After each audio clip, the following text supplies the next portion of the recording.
Raphaël Gagné, on l'a présenté ce matin, co-organisateur de ce colloque.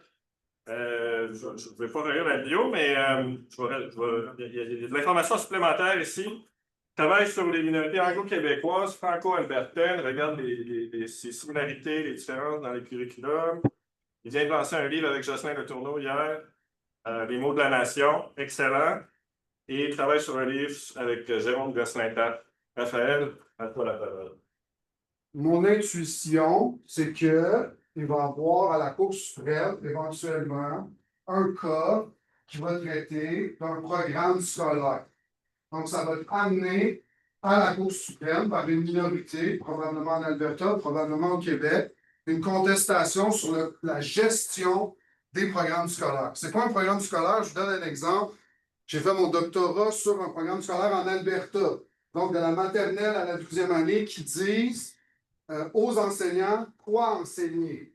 Une des choses qu'on demandait, c'était les perspectives francophones, donc de la maternelle à la 12e année. Assez étonnant de demander ça à tout le monde en Alberta. J'ai fait ma thèse là-dessus pour le comprendre. En moment de réforme de ce programme-là, le gouvernement, à l'époque de Jason Kenney, a contesté cette inclusion-là. Et un groupe assez puissant de francophones en Alberta, l'ACFA, l'Association canadienne, Association des Canadiens français en Alberta, a contesté la réforme en disant on va la contester selon l'article 23. Ça posait préjudice à la communauté. Donc, je me suis intéressé à c'est quoi le fondement de cet argument-là qui serait sur la gestion des programmes d'études. Je suis allé voir mes collègues. J'ai lu sur comment les interventions du Québec à la Cour suprême pouvaient être lues. J'ai lu sur la définition d'une culture à la Cour suprême, mais je n'ai pas lu grand-chose sur c'est quoi un programme scolaire et le lien avec l'article 23, ce que je vais essayer de vous présenter aujourd'hui dans une perspective d'un professeur en éducation. Donc, le plan de match. Je vais faire la petite histoire de la gouvernance des programmes. La chronologie des litiges, donc encore là, je l'étudie plus comme un historien de l'éducation que comme un juriste.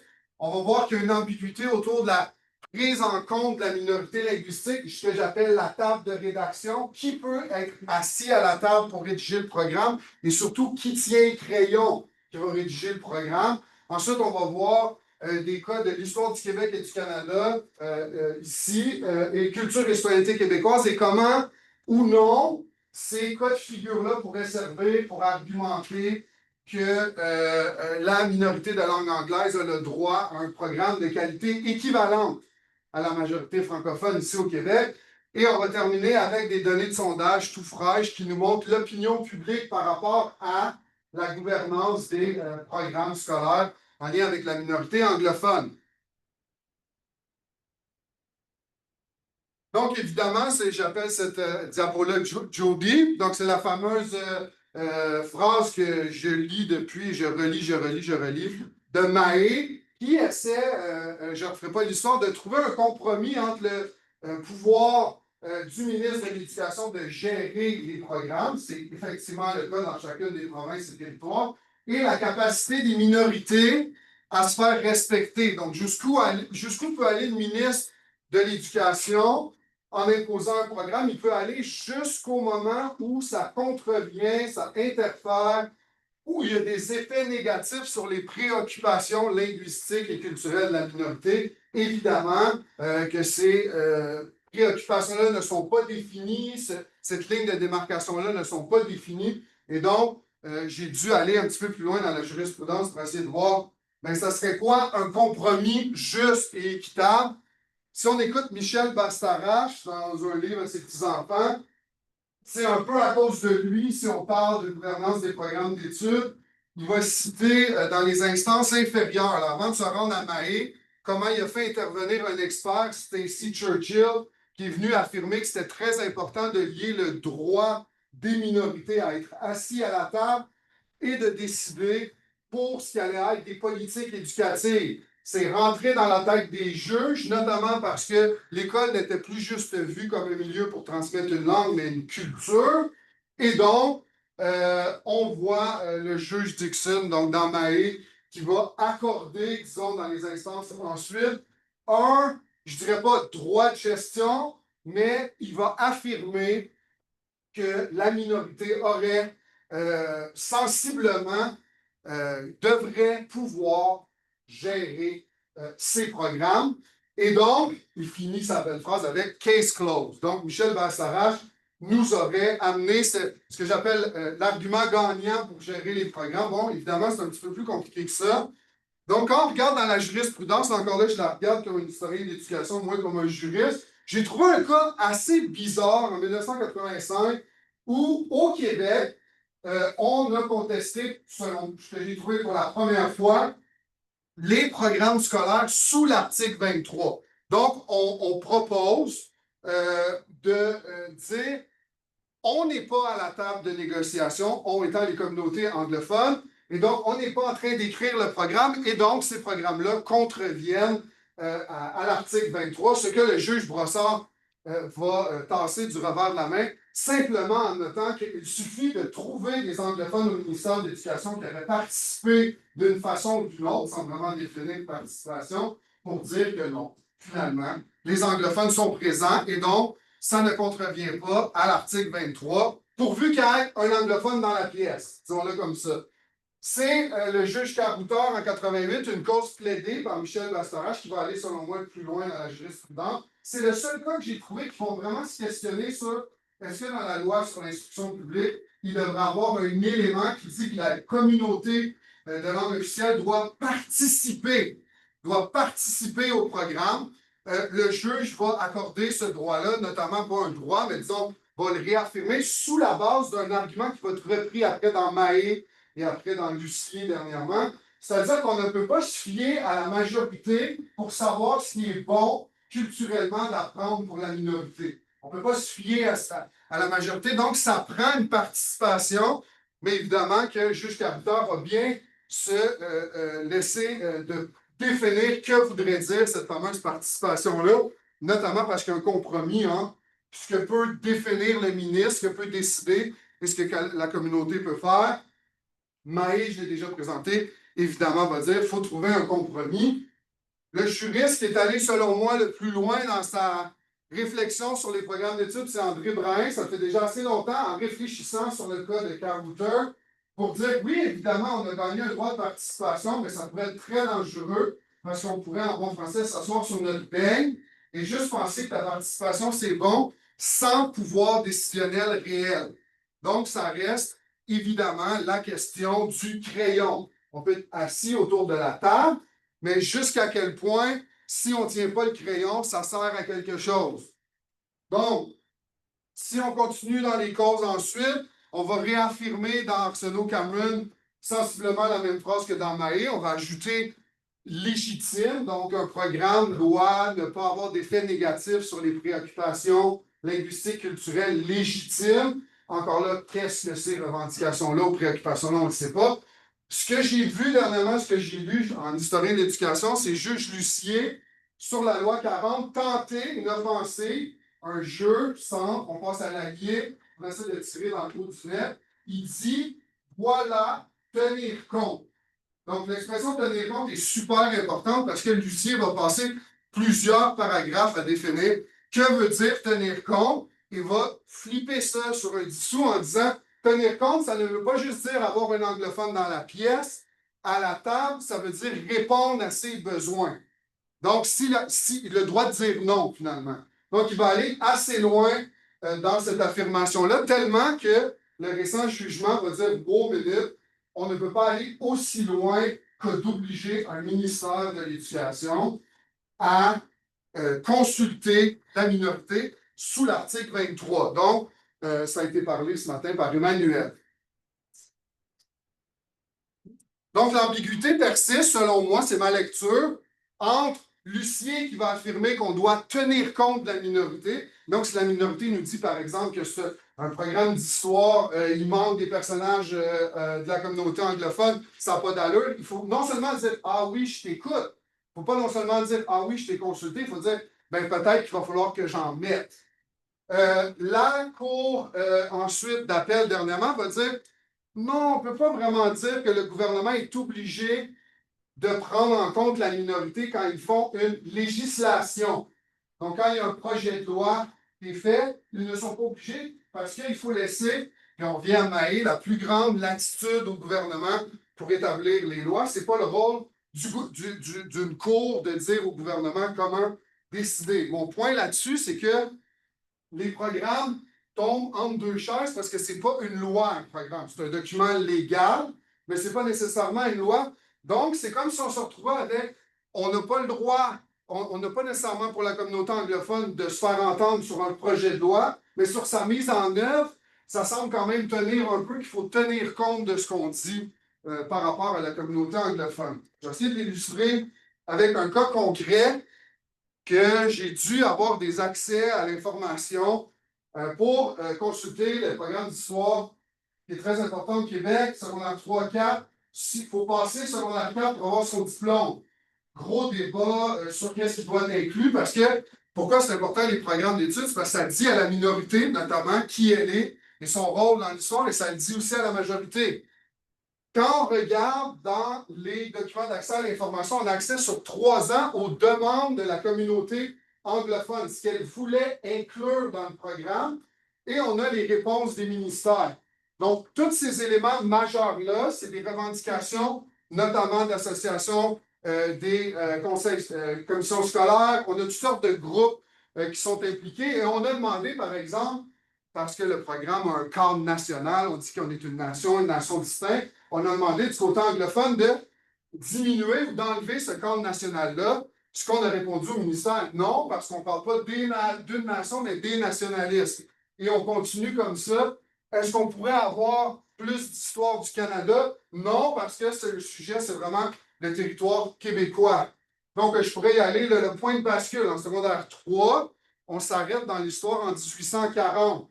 Les personnes ont dit ben, pourquoi s'arrêter en 1840? Évidemment, le rapport du RAM, c'est assez chargé de finir puis s'en aller en vacances, puis avoir le rapport du RAM dans la tête. Est-ce qu'on pourrait changer? Non, il y a eu des consultations, on ne changera pas. Donc, j'essaie, en vous disant ça, de définir ça serait quoi une revendication légitime, comme Arsenault Cameron en parlait, sans vraiment dire c'est quoi. On peut le trouver dans les archives des revendications qui ont été faites et qui n'ont pas été entendues. Bon, ben ça, c'est ma slide Mordecai Richler. Il y avait plusieurs petites demandes qui ont quand même été accordées, mais il y a une des grandes qui a été rapportée dans le devoir en se plaignant, en disant que les anglophones ont eu beaucoup, c'est de dire, ben, Mordecai Richler, on a demandé d'être inclus, et il a été inclus ici en deux, Pélan puis Tremblay. On a fait des petites inclusions ici et là, donc le portrait n'est pas juste noir, mais mon point, c'est que c'est toujours des petits ajustements mineurs comparativement au cadre du programme, au titre, au point de bascule, qui sont beaucoup plus grands que ceux qui n'ont pas été écoutés. Je termine avec un dernier cas, le plus actuel, culture et citoyenneté québécoise, de la première année jusqu'à secondaire 5. Chaque année, c'est un cours par semaine à peu près, donc c'est pas la mer à boire. Mais néanmoins, un cours qui me sidère encore aujourd'hui, notamment parce qu'il définit c'est quoi la citoyenneté québécoise. Donc, qu'est-ce qu'on a ici? On a un programme dont la version anglaise n'a pas été disponible avant la fin des vacances, avant le début que ça soit implémenté. Donc, finalement, la version anglaise officielle n'a pas été donnée aux enseignants de façon équivalente aux enseignants francophones. Donc, on a même fait, pendant un certain temps, des copies de courtoisie, parce qu'il a été discuté au ministère dans les lois 96 et les services en français que la traduction ne devrait plus être automatique, et donc on pourrait fournir une traduction qui serait de qualité inférieure. J'ai entendu une conseillère pédagogique me dire la version Dolorama de circuler par ailleurs. Donc, une chose qui, je ne sais pas pourquoi je deviens émotif quand je fais ça, mais la formation des enseignants, donc on fait un nouveau programme, la formation des enseignants devrait être assurée par le ministère. Donc, on regarde sur le site web, on parle de 12 ans, on parle de même 11 ans de scolarité. Bien, les formations sur le site YouTube du ministère de l'Éducation, c'est tout en français. Ce que j'ai compris à travers les branches, il me reste encore des vérifications, c'est que la formation en anglais a été comme sous-traitée ici, ailleurs, mais on n'a pas de document officiel. Même quand on fait des demandes d'accès à l'information, on dit qu'est-ce que vous avez préparé pour les anglophones pour qu'ils mettent en branche ce programme-là? Ils ne nous répondent pas parce qu'il n'y en a pas. Les manuels, Bon, il y a toutes sortes d'enjeux de pourquoi les manuels n'ont pas été encore faits, mais sachez qu'il y a des classes aujourd'hui qui ont des manuels. Souvent, on appelle le manuel le curriculum officiel. C'est souvent ça qui sort des idées. Mais il n'y en a pas de manuel en anglais présentement. Puis il y a toutes sortes de cas là-dedans qu'on pourrait se questionner. Parce qu'au final, est-ce que c'est vraiment une équivalence entre un système scolaire francophone qui a accès à des copies traduites en avance, des formations en avance, puis des programmes puis des manuels quand c'est le temps, versus une autre communauté qui n'aurait pas accès à tous ces enjeux-là qui font qu'un programme vit dans les classes. Qu'est-ce que ça ressemblerait un programme équivalent? Quand je m'intéresse à la traduction, on se rend compte que citoyenneté, culture et citoyenneté québécoise a été traduite par Culture and Citizenship in Québec. Voyez-vous la différence? On n'étiquette pas automatiquement la citoyenneté de québécoise. Et donc, c'est un changement complètement mineur, même qui aurait passé inaperçu. Le reste du programme est exactement le même en français et en anglais. Mais imaginez si on construisait un programme avec ce titre-là versus ce titre-là, avec toutes sortes d'apprentissages qui pourraient en découler, ou un programme où ça ne serait plus le rôle, comme c'est présentement, de définir une citoyenneté québécoise, que les étudiants exercent cette citoyenneté-là, mais qu'au moins, ils exercent leur citoyenneté au Québec, ce qui est fondamentalement différent. Donc, il y a quelques petits ajouts dans la traduction qui changent, mais sachant que le reste du programme est pareil, ça a peu d'effet. Mais moi, je dis, si on pourrait penser à des programmes différents, bien, on pourrait voir qu'est-ce que ça ressemblerait à un programme qui partirait de chacun des deux titres. Je ne resterai pas longtemps là-dessus, mais c'est les modèles que j'ai faits pour le brief de Question. Sachez qu'il y a d'autres options. Au Québec, le majoritaire ici tient le crayon, l'anglo et les personnes autochtones viennent à ça. Puis ils disent, est-ce que tu peux changer ci, est-ce que tu peux changer ça, s'il vous plaît? Là, lui, il décide. Mais sachez que ce n'est pas la seule façon de faire. En Ontario, par exemple, ils ont deux versions. Donc, il y a une table francophone, il y a une table anglophone, et on fait des versions légèrement différentes des programmes. Sensiblement pareil, Stéphane ici, mais il y a des petites différences. Puis l'Alberta que j'ai étudié, on a donné 3 crayons. Donc, on avait du budget. Un crayon franco, un crayon à un anglophone, puis un crayon à un autochtone, ce qui a produit un programme révolutionnaire. Croyez-le ou non, on a intégré des perspectives francophones et autochtones à travers 12 années de la scolarité, c'était jamais vu. Mais ça a été aboli. Ça c'est en train d'être aboli. Exactement. Coût-bénéfice.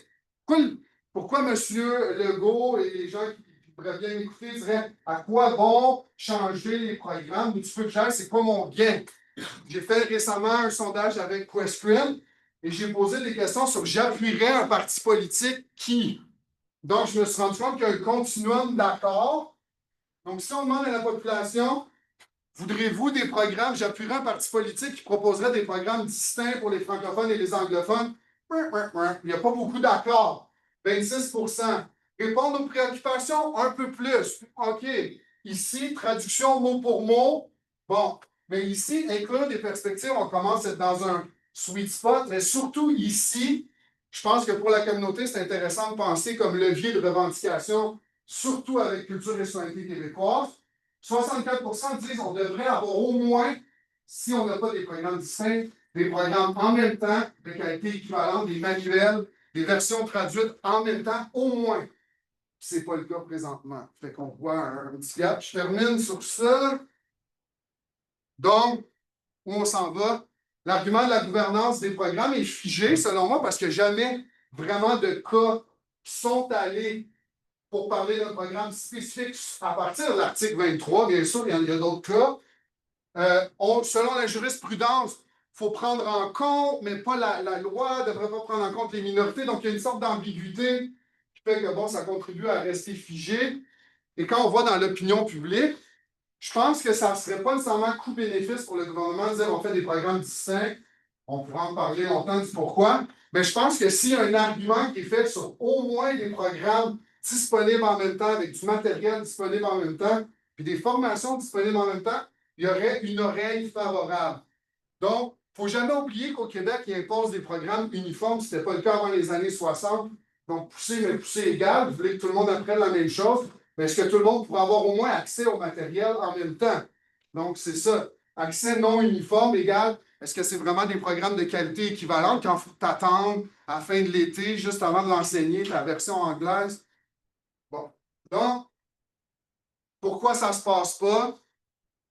Ben, il y a une relative ignorance. Pourquoi on ne mobilise pas l'article 23 présentement? Comme je vous l'ai montré là, ce midi, puis avant Thomas Mulcair, il y a à peu près 50% des gens au Québec qui sont plus ou moins au courant de l'article 23, de ce que ça veut dire. Donc, relative ignorance, il y a plusieurs dossiers dans la communauté. Donc, je veux dire, programme, c'est-tu vraiment si prioritaire que ça quand le feu brûle un peu partout? Il y a une historique de non-contestation, donc il n'y a pas de jurisprudence directe où on peut dire ah, là, ils ont gagné ou là, ils ont perdu, puis bâtir. On m'a souvent servi cet argument-là. Les commissions scolaires, ils peuvent les adapter, les programmes. Mais est-ce qu'ils ont les ressources? J'ai parlé à plusieurs conseillères pédagogiques qui sont déjà débordés avec plusieurs enjeux qu'ils doivent faire. Donc, est-ce que, selon la loi sur l'instruction publique, ils sont vraiment capables d'adapter le programme? Pensons à l'histoire du Québec-Canada. Il y a un examen ministériel. On peut l'adapter, mais il faut quand même que les élèves passent à la fin. Donc, ça limite. Et il faudrait élaborer un modèle un peu plus théorique en éducation sur lequel je travaille. Qu'est-ce que ça voudrait dire? Pourquoi les minorités de langue officielle, pour elles, la participation, ça ne suffit pas. Ça prendrait peut-être de leur donner un crayon pour s'asseoir à la table. Et ça veut dire quoi l'argument théorique, légal et éducatif qui justifierait une telle table de rédaction des programmes? Donc, c'est en gros ce qui explique un peu pourquoi j'ai l'intuition que ça va aller à la Cour suprême, mais pas dans un avenir rapproché, mais je continue à penser qu'avec les cas que je vous ai montrés, il y a matière à.